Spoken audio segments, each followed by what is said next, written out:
Hello YouTube, I'm DB8035 and this is my Minecraft Bedrock Edition witch farm.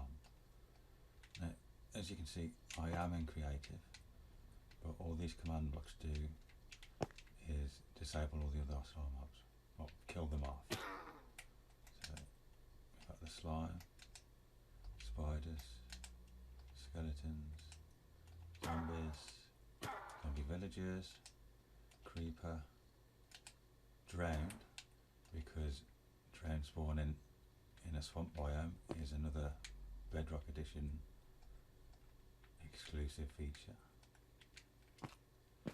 And finally, Enderman. So if we fly on up, and I'll show you how the farm works first. It's very simple. You just break these.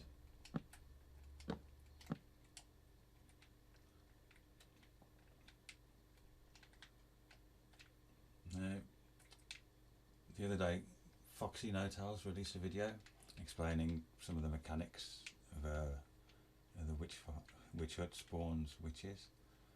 I found a couple of other things that he didn't mention, so I thought I'd mention them now. So the first thing is the spawn spot. So yes, they do spawn on one block, and for me it's that one in the top left. But as mobs spawn on the corners of the blocks, in my case because of the orientation of the hut, the witches actually spawn right there where the 4 blocks meet, right in the middle.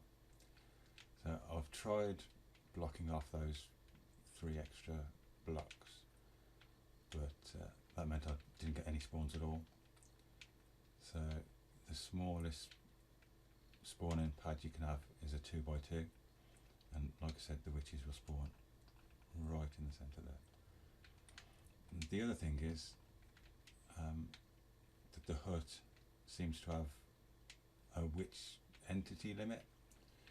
So as witches spawn in, they can spawn in packs of 1 to 4, but the hut seems to have a limit of 5 witches. And I know this because when I was building this design, I was just capturing all the witches a few blocks below, and whenever there were 5 witches in there, I could never get any more spawns.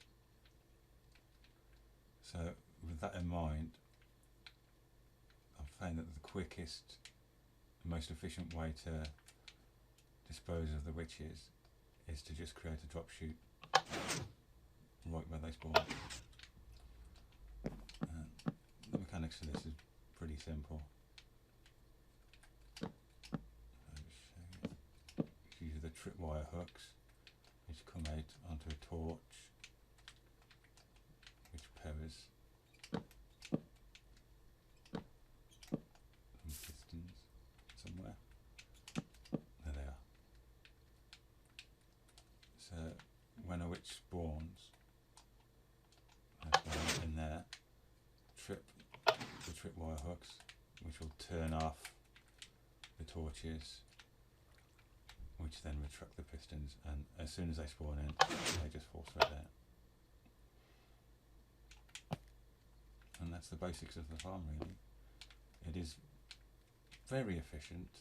I mean, you do need to do a lot of lighting up and clearing and all that lot. But from my testing, I get almost a double chest an hour of drops. So that just about covers everything for this farm. I hope you found it informative. I will post a link to Foxy No Tails' video in the description, as he describes a lot more of the mechanics in more detail. Also, sorry if the audio is not very good, or I sound a bit weird, or just the video in general is not that good. This is actually my first ever YouTube video.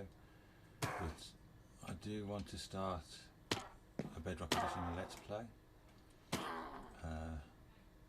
which I've got a lot of interesting things planned for it, a lot more farms and some good cool designs and stuff. So if that sounds like something you'd be interested in, maybe you could subscribe. I promise I will get better at this. Like I said, this is my first ever video, so yeah, hopefully it's not that bad. But anyway, thank you for watching. As I said before, I'm DB8035.